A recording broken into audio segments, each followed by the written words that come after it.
Oke, selamat pagi. Assalamualaikum warahmatullahi wabarakatuh. Semoga sehat selalu semua yang hadir pada kesempatan hari ini. Jadi, untuk pertemuan kita di pagi hari ini, kita akan melanjutkan materi. Kalau minggu lalu kita sudah membahas linked list, ya. Sebelumnya kita juga sudah membahas array. Nah, hari ini kita akan membahas kelanjutan dari seri array linked list ini, yaitu ada yang namanya stack. Semoga kelihatan. Kelihatan ya?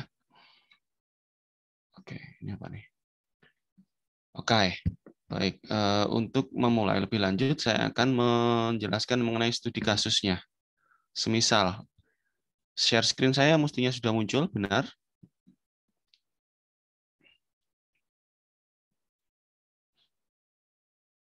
Sudah muncul atau belum? Sudah, Pak. Oke, baik. Nah, jadi untuk link list minggu lalu, kita akan lanjutkan di stack di hari ini. Stack itu fungsinya buat apa? We will see it as a practical use. Kita akan lihat secara praktis penggunaannya seperti apa. Jadi kalau di link di stack ini, Anda contoh kita pergi ke satu halaman. Misalnya apa ya? Apa ya? Ini yang jkt48.com. Oke, misalnya. Nah, kalau teman-teman membuka alamat web tertentu misalnya, ini kita ambil contoh aja ya, jkt48. Ini kan sudah ada alamat nih ya. Kalau kita pergi ke halaman ini, semisal schedule, gitu ya. Berarti kita pindah halaman kan, kita masuk lagi ke halaman member. Lalu kita masuk lagi misalnya ke teater. Lalu kita misalnya masuk lagi ke shop. Nah, dari halaman-halaman yang sudah kita buka itu, kalau kita pengen kembali ke halaman sebelumnya, kita akan bisa klik tombol ini, ya kan? Klik untuk mundur, tahan untuk melihat history, mundur. Nah, kita mundur kemana? Ke halaman teater. Mundur satu lagi. Kita mundur ke halaman mana? Ke sini, halaman member. Kita mundur satu kali lagi ke schedule. Kita mundur satu kali lagi kemana? Ke home yang pertama tadi. Oke, nah dari situ itu adalah cerita di mana kita bisa memanfaatkan konsep stack di struktur data ini untuk salah satunya dipakai untuk menyimpan data ini, browser, apa namanya, URL browsing Anda, history browsing Anda akan disimpan berdasarkan urutan pengaksesan. Nah, konsep ini kita kenal dengan istilah stack, struktur data. Contoh kayak gitu ya. Teman-teman kalau melihat konsep ini, stack struktur data ini kayak misalnya biasanya dia akan dianalogikan dengan stack pancake. Nah, stack pancake itu kayak gimana? Kalau teman-teman lihat ini, yang belum sarapan mungkin berminat nanti untuk makanannya agak western-western, nah bisa dibeli pancake. Pancake ini bagaimana? Kalau kita lihat pancake atau ini ya, yang inilah yang ini ya edible. Pancake di sini kalau teman-teman mau memakan ini, yang dimakan kan yang atas dulu. Jadi cara membuatnya adalah setelah dibuat jadi beberapa keping kan Anda hidangkan ditaruh di sini dulu. Kemudian taruh yang kedua, taruh ketiga, taruh keempat, taruh kelima. Cara makannya bagaimana ya? Ini mau Anda potong mau enggak? Yang Anda ambil kan bagian atas dulu, bukan bagian bawahnya. Nah, kecuali Anda ekstrem kuliner. Anda makannya kayak mainan apa itu namanya. Jadi yang Anda makan sini dulu, baru nanti sini, baru sini. Kalau rubuh atau ambruk gitu, itu yang kalah gitu ya. Ya, kalau itu makannya ekstrim ya. Tapi kita bicara cara makan yang normal. Cara makan yang normal adalah ya dari atas. Nyusunnya dari bawah, tapi ketika dimakan dari atas. Atau kalau nggak gitu ginilah, CD. Nah ini, kalau Anda mau ngambil CD yang ditaruh di stack kayak gini, ini kan Anda nggak mungkin ngambil dari tengah dulu. Naruhnya yang bawah dulu dimasukkan, tapi diambil yang bagian atas. Ini adalah konsep stack yang bisa kita pakai di salah satunya untuk ini tadi. Nah, di stack kita ini kalau saya balik tadi kemana? Ke ini stack lagi nih. Nah, ini stack. stack lagi. Yang terakhir ini saya kembali ke sebelumnya. Kembali lagi ke sebelumnya. Kembali lagi ke sebelumnya. Kembali lagi ke sebelumnya. Nah, ini stack. Seolah-olah Anda kayak ngambil CD yang pertama, kedua, ketiga, Anda taruh ke tempat yang lain gitu ya. Itu adalah konsep stack. Nah, kalau kita lihat di PPT kita hari ini, misal ini kita punya stack pertama kali yang kita buka misalnya CNN China, kita membuka halaman selanjutnya itu ini.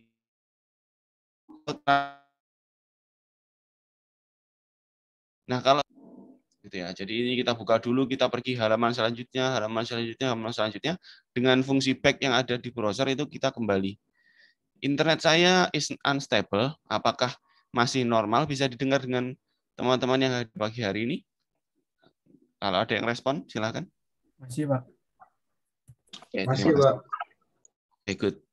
Nah, baik secara konsep stack itu seperti itu prinsipnya dan bisa dipakai salah satunya adalah di browser Anda, gitu ya. Ada yang lain nggak? Ada. Kita nanti bisa cari contoh lain, kita explore. Cuman sekarang kita akan bahas bagaimana dari sudut pandang pemrograman kita menerapkan stack ini ya. Stack atau tumpukan ya bahasa Indonesianya. Caranya bagaimana? Ini contoh. Kita bisa memanfaatkan ini. Kalau ada 0, 1, 2, 3 ini berarti apa? Oh, yang kita pelajari minggu-minggu lalu. Apa? Yang ada indeksnya 0, 1, 2, 3 itu. Ada data di dalamnya.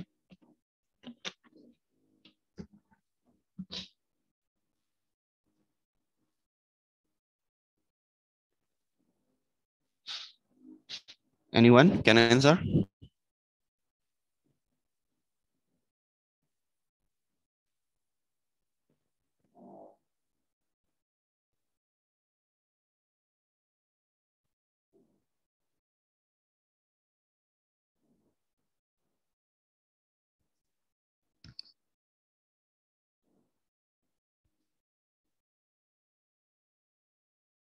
Halo? Ayo.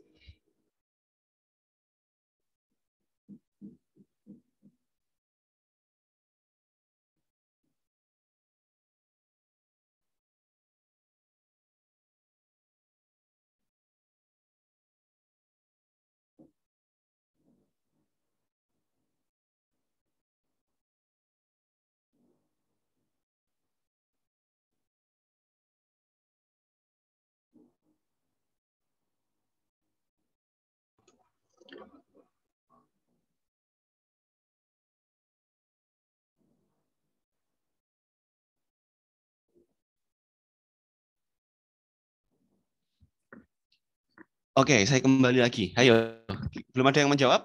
Ini kayak gimana? Kalau ada 0, 1, 2, terus ada data di dalamnya, ini berarti apa? Indeks ke 0, indeks ke 1, ke 2, ke 3.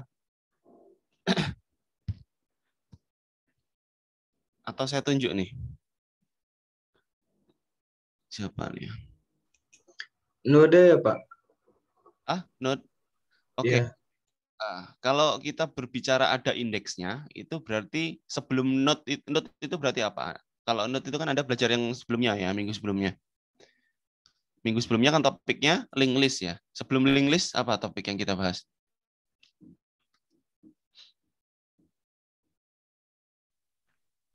Array. Ya, betul. Berarti array.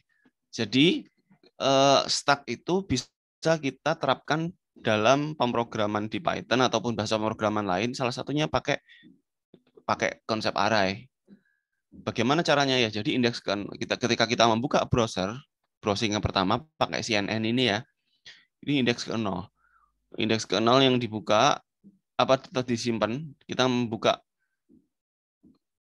halaman yang kita browse pertama itu kita simpan ke indeks ke 0, buka halaman selanjutnya indeks ke ini, 2, ini, 3 ini.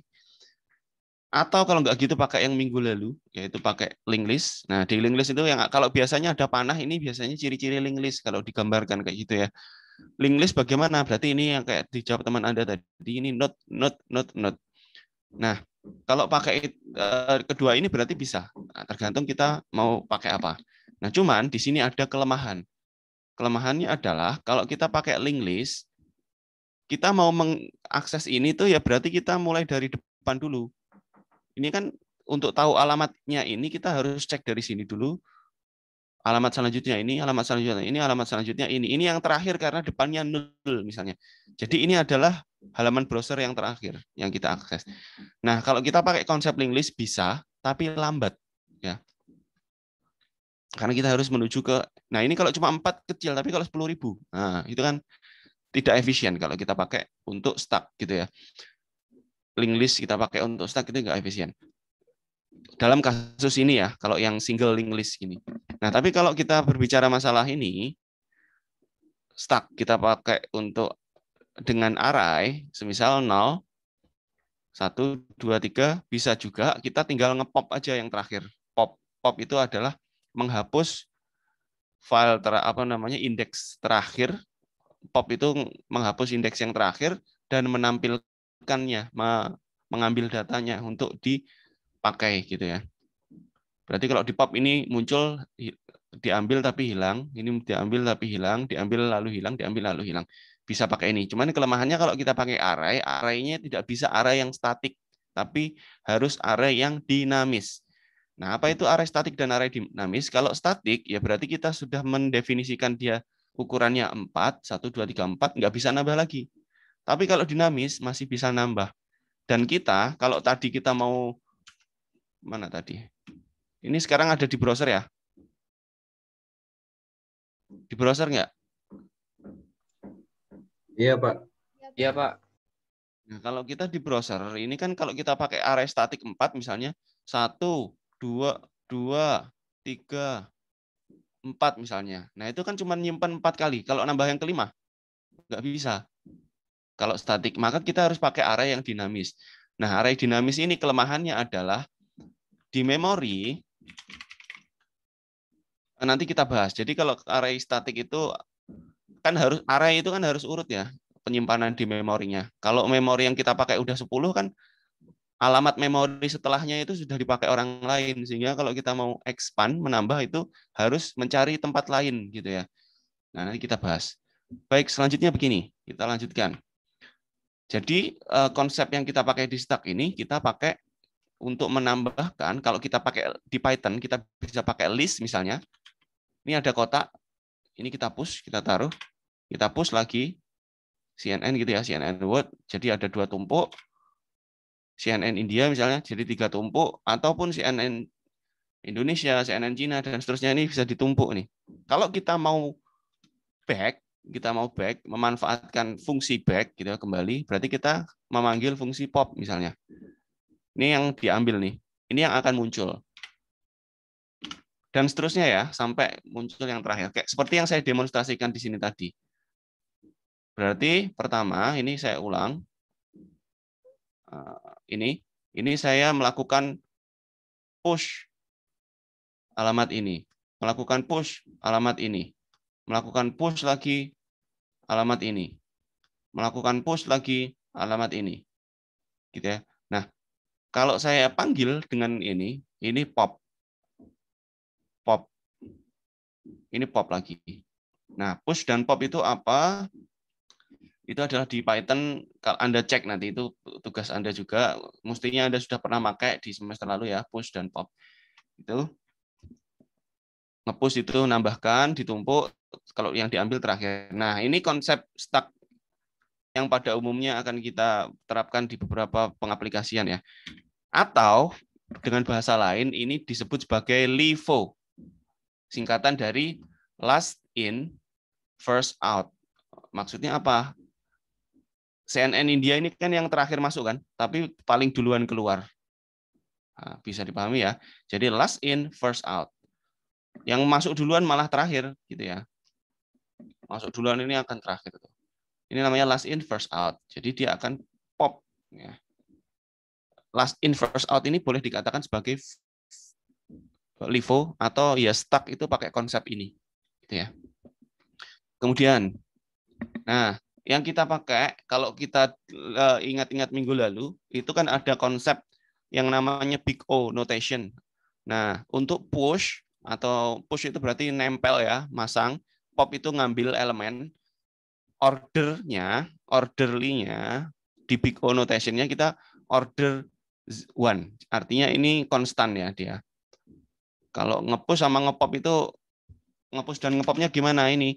Ini nge-push, ini nge-push O1, ini nge-pop O1. Misalnya sekarang saya posisinya ada di news gitu ya. Saya mau nge-push member.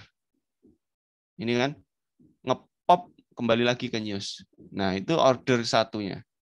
Konstan. Waktu yang dibutuhkan ya waktu untuk mengakses itu tuh konstan, sama.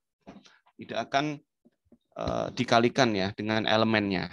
Berbeda halnya ketika Anda mau searching elemen by value. Maksudnya gimana? Kalau Anda lihat, ini di kasus ini ya, JKT8 ini kan order, ini kalau saya klik news berarti ini nge-push pertama, nge-push kedua, nge-push ketiga, nge-push keempat. Kalau saya mau balik ke sini, itu kan enggak O1, tapi O butuh berapa kali? 1, 2, 3, ON, N gitu ya. 1, 2, 3 butuh ON. Jadi kalau kita pakai konsep stack, kalau mau kembali search element by value, saya tuh mau mencari elemen schedule dari stack yang saya buat tadi, stack browsing webnya JKT48 ya. Mau kembali ke schedule ini, ya kita akan satu-satu. Tapi kalau push dan pop sekali lagi itu satu O1. Nah, gitu ya. O1 dan ON, Big O dan seterusnya itu kalau Anda masih belum paham, Anda harus coba segera cari pencerahan karena semakin lama akan semakin bingung kalau nggak paham dari sekarang. Oke, gitu ya. Kemudian, nah use case untuk stack. Use case-nya kan tadi kita ambil contoh kasusnya, studi kasusnya pakai tadi untuk browsing gitu ya. Nah, ada studi kasus lain yaitu untuk function calling di dalam array program in any programming language. Misalnya Anda memanggil fungsi. Fungsi pertama fungsi berat di dalam fungsi berat fungsi untuk mengukur berat ideal gitu. Anda panggil fungsi itu, di dalam fungsi itu nanti Anda manggil fungsi kalkulasi berat akan memanggil fungsi untuk memasukkan parameter. Nah, itu cara memanggilnya itu urut. Jadi manggil fungsi ini dulu, kemudian fungsi ini. Kalau mau balik ya itu pakai stack juga. Function calling ya. Kalau ada banyak function yang saling bertumpuk ya berarti itu namanya stack. Kemudian undo. Undo itu ya Ctrl Z. Itu functionality-nya di editor biasanya itu pakai stack juga. Contohnya gimana, Pak? Nah, ini. Saya sedang makan. Oh, salah. Ini saya hapus. Nah, ini kalau saya Ctrl Z, kembali. Ini namanya undo ya. Kalau saya nulis lagi, wafer. Ini saya undo. Kembalinya ke sini. Gitu ya. Jadi itu stuck. Ini ketika saya nulis berarti nge-push. Ketika ini di Ctrl Z dia back gitu ya. Itu juga stuck namanya. Nah, kalau saya Ctrl Z-nya satu kali ya, ini 2 kali. 3, 4, 5, 6, 7. Oh, ada limitnya ya kalau di sini. Kita pakai misalnya Microsoft Word. Microsoft Word.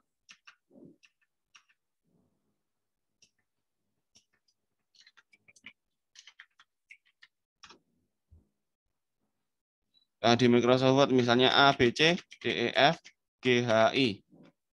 Ini kalau saya unduh pertama, kedua, ketiga, keempat, kelima. Kelima ya.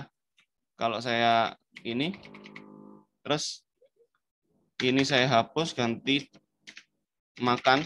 Ini kalau saya unduh 1, 2, kembali lagi ke sini kan. Nah, ini namanya stuck. Kalau Ctrl Y, ini kembali lagi.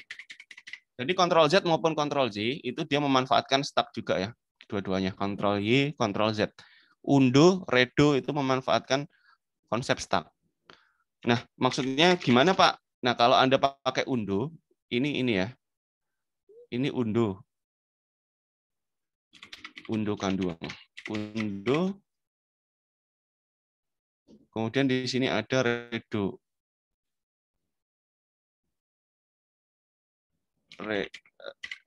Undo atau redo. Nah, gitu ya. Jadi kalau masuk yang pertama ini 1, kemudian masuk yang kedua itu ini, masuk yang ketiga itu ini. Apa nih? Apa nih? Ini 3 nih. Nah, kalau Anda undo, yang diambil tuh ini dulu. Ini diambil. Seret. Nah, diambil terus ditaruh di mana? Ini diambil supaya bisa Anda redo, Anda cut taruh sini. Nah, diambil. Lagi taruh sini. Anda taruh sini. Nah, ini konsepnya kayak gitu. Sehingga ini ditaruh sini, kalau mau ini Ctrl Z, jadi yang akan keluar pertama. Kalau di Ctrl Y nanti yang kembali ini. Di Ctrl Y kembali lagi ke sini. Gitu aja dia. Nah, gitu kira-kira ya. Itu konsep undo ataupun redo. Undo ataupun redo. Oke, selanjutnya, nah ini kita coba apa ini ya? Kita lihat perbandingannya. Kalau di bahasa pemrograman Python, untuk menerapkan stack ini kita bisa memanfaatkan list atau kalau nggak gitu pakai DQ. Nah, kalau di Java pakai ada namanya class stack, ada namanya di Java juga ada DQ, di C++ ada std stack. Nah, karena kita pakai Python, kita akan coba pakai list, kemudian kita nanti coba pakai DQ, append dan seterusnya ini. Oke, sekarang kita menuju ke Jupyter Notebook. Jupyter Notebook, saya pakai apa nih? Oke, pakai Jupyter Notebook, saya pakai ini. Firefox. Muncul Firefox saya, betul?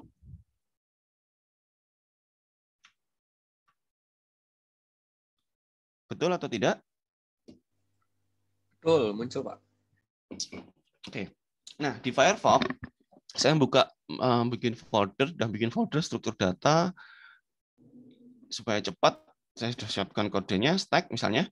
Nah, stack ini yang kita bikin, memanfaatkan ini yang namanya list. List kan Anda bikin nama variabel baru, kemudian Anda bikin list. Ini kan tanda ciri-cirinya list ya, ciri-cirinya list.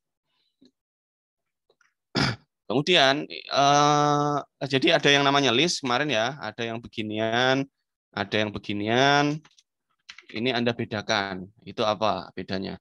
Kalau list itu ciri-cirinya ya kotak ini, kayak array biasanya. Ini kita membuat array, list, gitu ya. Kita memanfaatkan list untuk melakukan apa? Append. Append itu adalah berarti kita menambahkan indeks ini indeks ke berapa berarti? Di append yang pertama ini. Halo? 0 Pak. 1, 2, 3, sampai berapa ini terakhir? 4. 4. Ya. Oke, ini kita enter. Nah, ini saya jalankan, tersimpan. Nah, tapi dia nyimpan nggak ngeprint ya. Kalau gitu saya print. Print S. Nah, dia muncul nih. Indeks karena berarti kesimpan tuh. 0, 1, ini indeks kedua, indeks ketiga, indeks keempat. Kalau mau nyetak indeks kedua doang, misalnya. Nah, yang muncul ini. Mau nyetak indeks ketiga doang. Ini. Nah, ini cuma contoh aja untuk ngeprint. Terus yang kita lakukan, berarti kan ini tadi itu browsing yang pertama halamannya ini.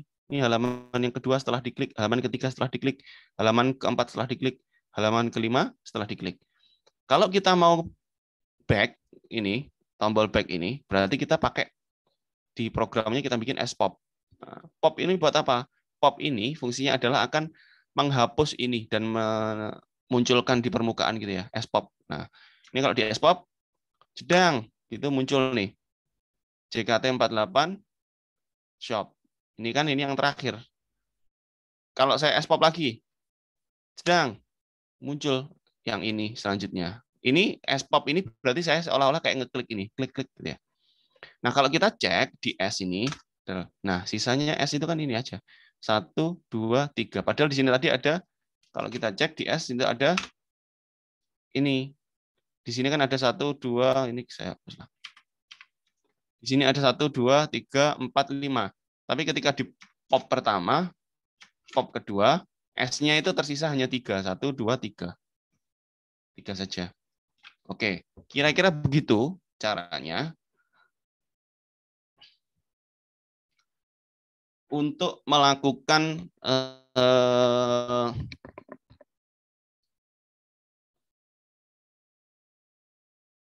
undo redo ya. Berarti ini kita membuat start terus kita mau manggil yang terakhir. Cara manggilnya berarti pakai pop tadi ya. Berarti ini push, ini pop gitu ya. Nah, yang menjadi masalah adalah ketika kita pakai pop itu data kita hilang tuh semua. Ini datanya hilang. Ada yang hilang. Sedangkan kita itu pengen kembali pengen kayak tadi, kayak undo dan redo gitu. Kita bisa memanfaatkan selain pakai pop, ada cara lagi, yaitu pakai S-1. S-1 itu apa maksudnya? Ini kalau saya jalankan ulang ya, ini saya jalankan. Berarti sekarang kita udah punya 5 data lagi. Kemudian S-1, kalau kita jalankan, jedeng, yang muncul adalah S-1 itu berarti adalah dia reverse dari belakang. Kalau Anda lihat ini shop. Terakhir mana? Shop kan? Nah, itu. Kalau kita mundur lagi S-2, yang ini. Nah, jadi kita selain pakai pop, kita juga bisa pakai S-. Kalau kita cek lagi S-1 masih ada nggak? Masih ada. Oke. Nah, namun yang menjadi masalah adalah konsep ini tuh nanti masih belum sekompleks konsep ini ya, undo dan redo ya. Tapi ini hanya untuk mengecek dari belakang aja. Yang paling belakang siapa? -1, -2, -3 misalnya. -4. Nah, kira-kira begitu. Kalau -5 ada nggak? Ada. Nah, kalau -6 kita cek.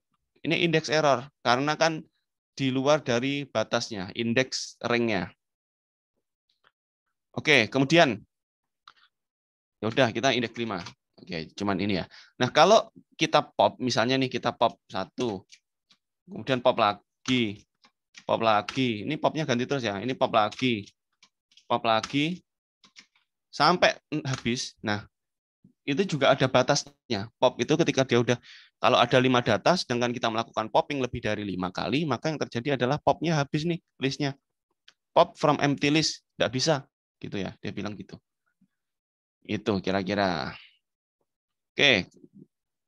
Nah, yang terjadi adalah ketika kita pakai list, pakai list itu yang seperti yang saya bilang di awal tadi, ini ada array.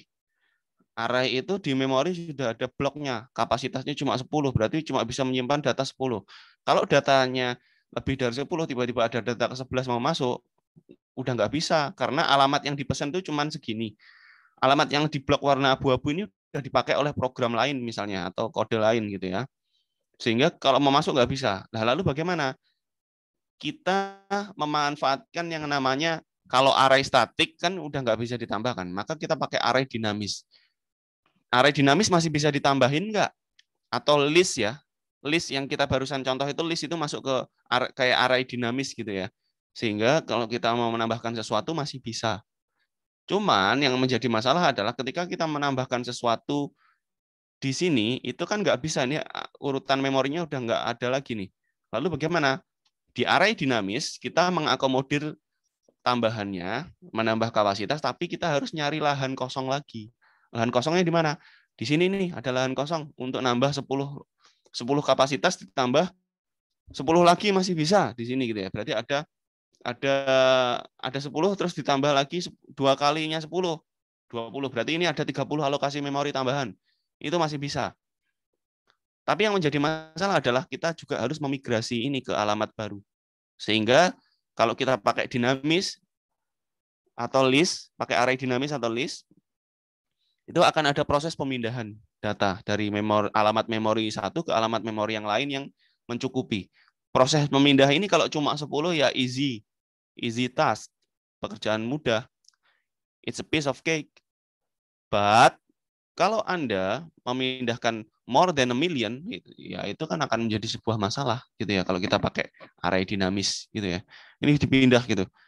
Begitu. Lalu solusinya pakai apa? Nah, kita bisa pakai semacam linked list sebenarnya. Linked list itu kan Kalau memori di sini nggak cukup, ya nyari memori lain. Dan tidak usah memindahkan memori ini. Kalau Anda pakai linked list ya. Kalau pakai array kan nggak bisa kalau nggak urut. Linked list, minggu lalu kalau masih Anda ingat, harus ingat ya. Linked list itu memorinya nggak harus berurutan. Gitu ya. Oke, sekarang kembali lagi di contoh program.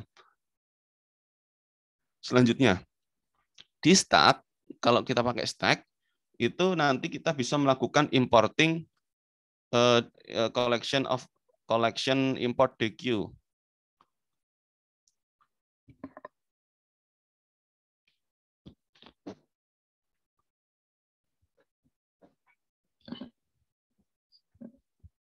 Jadi di situ nanti apa namanya?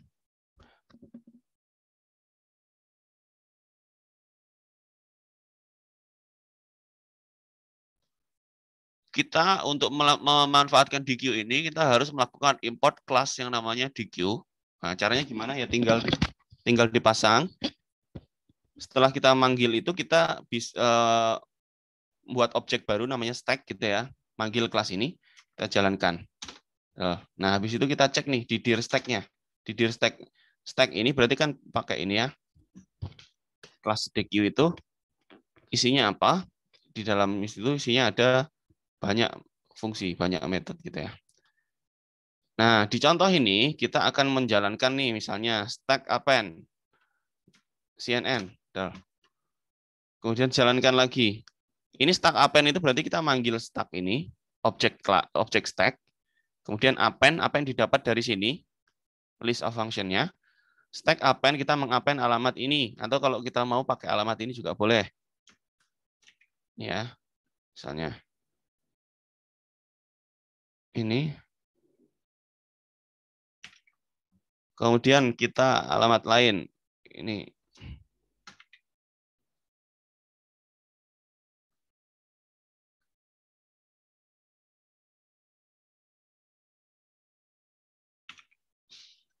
Kemudian alamat selanjutnya.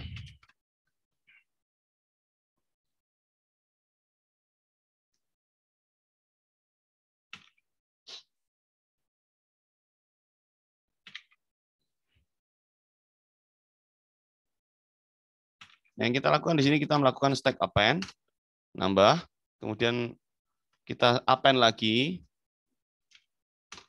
nambah lagi ada 2, 1, 3 kan, kemudian nambah lagi. Nah, jadi ada 1, 2, 3, 4, 5, hampir sama dengan append yang ada di sini sebenarnya. Nah, cuman bedanya di sini apa? Kita lihat setelah pesan-pesan berikut ini. Di sini kita mengappend ini, kemudian kita juga bisa melakukan popping. Kita juga bisa melakukan popping. Kita juga bisa melakukan lagi, kita cek stack-nya tersisa apa, 3, masih sama ya. Kemudian pop lagi,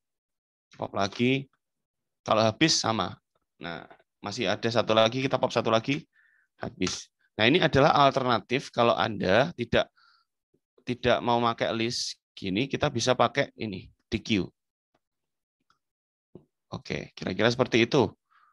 Nah, lalu di DQ ini kita bisa mengimplementasikan stack class.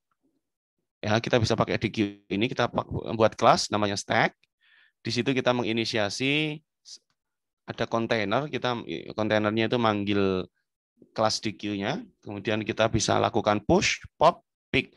Push berarti nambah, pop berarti akan mengembalikan return value yang terakhir gitu ya dengan cara pop. Kalau push itu kita pakai append, pop pakai pop untuk mengambil yang terakhir gitu ya. Pick itu berarti untuk self container untuk ngecek pakai -1 kayak tadi. Pick itu berarti ngambil seleksi gitu ya. Kemudian kita ngecek apakah kontainernya empty atau tidak. Nah, kalau empty, return ukurannya 0 gitu ya. Di sini ada juga kita bisa membuat metode size untuk ngecek ukuran panjang dari kontainernya. Oke. Nah, ini kita jalankan. Setelah kita jalankan, kita bisa ngisi ini s stack. Kita nge-push angka 5. S.push, berarti kan ini kan 5. 5 itu berarti dimasukkan ke sini. Kita enter. Nah, ini kalau kita cek lagi S kecil ya. S kecil. Nah, ini muncul nih, ada di memori ini gitu ya. stack S ini ada di memori ini.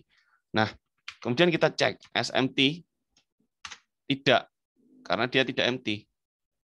False ini balikan dari ini ya, s.isEmpty length self container yang ada di sini. Kalau sama dengan 0, maka kan empty. Kalau empty berarti kan return-nya true. Nah, tapi kalau tidak 0, tidak sama dengan 0, maka return-nya kan false. Gitu ya. Kemudian kita bikin spop. Spop 5 gitu ya. Spop itu 5 karena tadi kan saya nge-push 5 ini. Yang dicek di sini yang akan kalau Anda perhatikan bedanya di sini kalau kita pakai DQ itu dia akan berdasarkan memori ini. Kalau di stack kan dinamis tadi ya. Kalau ini pakai memori ini. Kemudian berdasarkan alamat memori tertentu ini. spop. Kemudian kalau kita isEmpty-nya kita cek apakah ini true, sekarang tentunya true karena kan udah kita hapus nih 5 yang kita pasang empty. Empty-nya false karena ada isinya. Kita pop akhirnya hilang. Ketika hilang maka dia menjadi empty, benar-benar empty. Nah, ini sekarang kita nge-push nih 4 data. Kalau kita cek di S misalnya ya. Atau kita cek di sini lah ya. Ini udah ya. Misalnya di sini S gitu ya. Nah, ini akan di sini, main stack-nya di situ. Kalau kita pick, nah ini kan kosong nih. Yang akan dicek adalah yang ini 12. Kalau kita spop juga 12. Cuman bedanya adalah kalau di pop ini hilang ya. Spop lagi, yang terakhir jadi berubah ke 78. Spop lagi, yang terakhir jadi 34. Spop lagi, terakhir jadi 9. Spop lagi, masih ada 12. Kalau kita spop lagi, apa yang terjadi? Masih ada 78, ngulang. Nah, ini baru kalau kita ada pop sampai habis, akhirnya empty di queue-nya. Gitu ya. Kira-kira itu penjelasan dari materi kita di pagi hari ini tentang spop, tentang ini siapa coret-coret, tentang stack. Kalau ada yang ditanyakan boleh dipersilahkan. Sebelum saya akan ngasih tugas.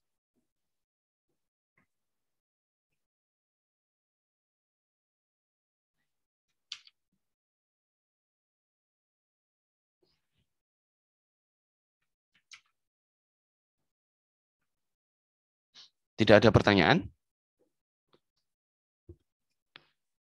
Baik, kalau nggak ada pertanyaan, saya lanjutkan di sini. Jadi tugasnya adalah Anda mengikuti, Anda nyoba di video ini, Anda tonton, nanti saya upload, Anda tonton, ikutin, Anda ketik semua ini sampai berhasil, sampai bawah. Kalau sudah, Anda lakukan exercise memanfaatkan kelas yang ada di sini. Buat apa? Kalian membuat latihan. Kalian akan membuat fungsi, buatlah fungsi dengan Python untuk melakukan reverse string. Membalik urutan baca stringnya, memanfaatkan konsep stack tadi. Jadi Anda akan, tadi saya sampaikan pakai kelas, yang dari sebelumnya tadi, pakai kelas ini ya, kelas stack. Reverse string, kalau ada reverse string, ada fungsi reverse string ini, isinya misalnya kita ngetik bebas corona, bebas dari COVID-19, kita sehat semua gitu ya. Ini akan dibalik menjadi gini. Kalau ini dijalankan, input parameternya ini, outputnya adalah ini. Aumes tahes ati 91 di Foch irat sabep gitu ya. Ini pakai konsep reverse string dan Anda pakai ini. Kelas ini. Lalu kemudian Anda submit satu lagi, buatlah fungsi dengan Python yang akan melakukan pengecekan tanda kurung pada string parentesis yang ada ini kurung ya.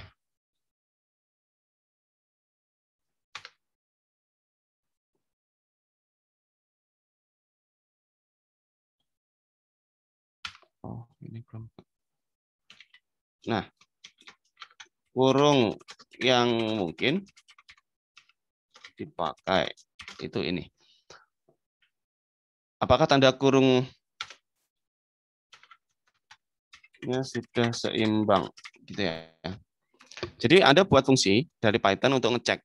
Kalau ini tuh misalnya kita cek nih, pakai isBalance, kalau Anda cek ini, ada kurung kurawal, maka benar, udah benar. Tapi kalau ada kurung biasa, ada kurung kurawal begini lagi, ini kan nggak benar, nggak seimbang. Nah, ini false. Kalau ini true, ini false. Nah, dan seterusnya. Kayak gini ini udah oke. Ini oke, ini oke, berarti true. Nah, kalau ada ini nggak ada gandengannya, maka ini misalnya ini gini, ya berarti itu nanti false, gitu ya. Cara ngeceknya adalah ini sebagai input, kemudian ini adalah fungsinya. Kalau ada fungsi isBalance dimasuki input ini, balikannya true kalau dia seimbang, kalau atau balance, kalau tidak balance maka dia false. Baik, itu saja tugasnya. Berarti ada satu pekerjaan ini dan pekerjaan ini sebagai lab. Kemudian kalau yang ini adalah Anda juga kerjakan untuk demo, untuk Anda hands practice gitu ya. Dari saya itu yang bisa saya sampaikan. Ada pertanyaan? Baik, kalau tidak ada pertanyaan saya cukupkan. Terima kasih atas kehadirannya. Kalau memang masih ragu untuk menanyakan di sesi sinkron, ada pertanyaan boleh juga diajukan di WA Group ataupun Japri gitu ya. Terima kasih, selamat pagi dan sekarang sudah siang. Owarimasyo, Assalamualaikum warahmatullahi wabarakatuh. Waalaikumsalam.